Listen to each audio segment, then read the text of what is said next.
ಪಶ್ಚಿಮ ಬಂಗಾಳದಲ್ಲಿ ಬಿಜೆಪಿ ಈಗಾಗಲೇ ಅಧಿಕಾರಕ್ಕೆ ಬಂತು. ಸೊ ಪಶ್ಚಿಮ ಬಂಗಾಳದಲ್ಲಿ ಬಿಜೆಪಿ ಅಧಿಕಾರಕ್ಕೆ ಬಂದಿದ್ದು ಇದು ಮೊದಲನೇ ಸಲ.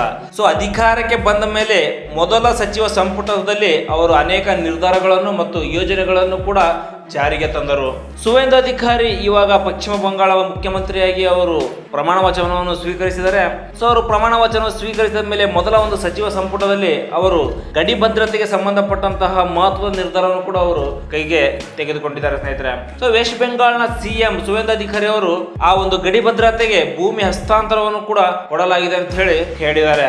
ಸುವೇಂದು ಅಧಿಕಾರಿ ಅಂತಾರಾಷ್ಟ್ರೀಯ ಗಡಿಯಲ್ಲಿ ಅದು ಏನು ಬೇಲಿ ನಿರ್ಮಾಣಕ್ಕಾಗಿ ಸುಮಾರು 105 ಎಕರೆ ಈಗಾಗಲೇ ಅದು ಕೇಂದ್ರಕ್ಕೆ ವರ್ಗಾಯಿಸಲಾಗಿದೆ ಅಂತ ಹೇಳಿ ಮತ್ತು ಅದಕ್ಕೆ ಒಪ್ಪಿಗೆ ಕೊಡಲಾಗುವುದು ಅಂತ ಹೇಳಿ ಕೂಡ ಹೇಳಿದ್ದಾರೆ. ಸೊ ನೋಡ್ರಿ, ಈ ಪ್ರಕ್ರಿಯೆ ಇವಾಗ ಮೇ 11ರಿಂದ ಶುರುವಾಗಿದೆ. ಸೊ ಇದಕ್ಕೆ 45 ದಿನಗಳ ಒಳಗಡೆ ಮುಗಿಸ್ಬೇಕಂತ ಹೇಳಿ ಕೂಡ ಸುವೇಂದು ಅಧಿಕಾರಿ ಈಗಾಗಲೇ ಹೇಳಿದ್ದಾರೆ.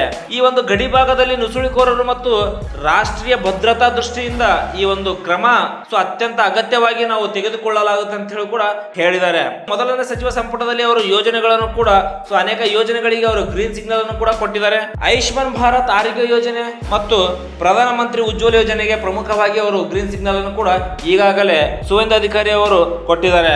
ಸೊ ಇದು ಪ್ರಮುಖ ಕೇಂದ್ರದ ಯೋಜನೆಗಳು ಜಾರಿಗೆ ತರಲಾಗುವುದು ಅಂತ ಹೇಳಿ ಕೂಡ ಹೇಳಿದ್ದಾರೆ. ಸೊ ಮತ್ತು ಅವರು ವೆಸ್ಟ್ ಬೆಂಗಾಲ್ನಲ್ಲಿ ಅಕ್ರಮ ಗೋ ಸಾಗಣೆ ವಿರುದ್ಧ ಅತಿ ಕಠಿಣ ಕ್ರಮ ತೆಗೆದುಕೊಳ್ಳಲಾಗುತ್ತದೆ ಅಂತ ಹೇಳಿ ಈಗಾಗಲೇ ಸುವೇಂದು ಅಧಿಕಾರಿ ಕೂಡ ಹೇಳಿದ್ದಾರೆ. ಮತ್ತು ವೆಸ್ಟ್ ಬೆಂಗಾಲ್ನಲ್ಲಿ ಈಗಾಗಲೇ ಆ ಒಂದು ರಾಜ್ಯದಲ್ಲಿ ಜನಗಣತಿ ಪ್ರಕ್ರಿಯೆ ಆರಂಭಿಸಲು ಕೂಡ ಅನುಮೋದನೆಯನ್ನು ಕೂಡ ನೀಡಲಾಗಿದೆ ಅಂತ ಹೇಳಿ ಕೂಡ ಹೇಳಿದ್ದಾರೆ ಸ್ನೇಹಿತರೆ. ಸೊ ಸುವೇಂದು ಅಧಿಕಾರಿಗಳು ಮತ್ತೆ ಏನು ಹೇಳಿದ್ದಾರೆ ಅಂತ ಹೇಳಿ ನಾವು ಕೇಳೋಣ ಬನ್ನಿ.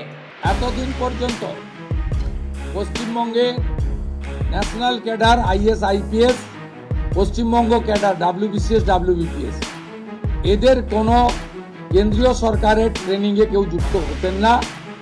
এটা মুখ্যমন্ত্রীর অলিখিত নির্দেশ ছিল। আগের মুখ্যমন্ত্রী, বিদায়ী মুখ্যমন্ত্রী, প্রাক্তন মুখ্যমন্ত্রী। আমরা আজকে এই বিষয়ে চিফ সেক্রেটারিকে অন্য রাজ্যের যে নিয়ম আছে সেই নিয়ম ফলো করার জন্য আমরা তাকে এম্পাওয়ার করলাম, দায়িত্ব দিলাম। সাথে সাথে শুনলে অবাক হয়ে যাবেন, বিএনএস ভারতীয় ন্যায় সংহিতা যা মাননীয় প্রধানমন্ত্রী নরেন্দ্র মোদীজির নেতৃত্বে কেন্দ্রীয় স্বরাষ্ট্রমন্ত্রী মাননীয় অমিত শাহজি পার্লামেন্টের দুটো কক্ষে অনেক আগে অনুমোদন করেছেন, রাষ্ট্রপতি মহোদয়ার সই হয়েছে, রুল হয়ে গেছে। আমরা আশ্চর্য হয়ে গেছি যে এখানে বিএনএস কার্যকর করা হয়নি, অর্থাৎ অত্যন্ত অবৈধভাবে সংবিধানকে বৃদ্ধাঙ্গুষ্ঠ দেখিয়ে আগে সিআরপিসি আইপিসি চলছিল। আজ থেকে বিএনএস এ যুক্ত হলো পশ্চিমবঙ্গ সংবিধান মেনে। আগের সিআরপিসি আইপিসি এই আইন আর থাকলো না।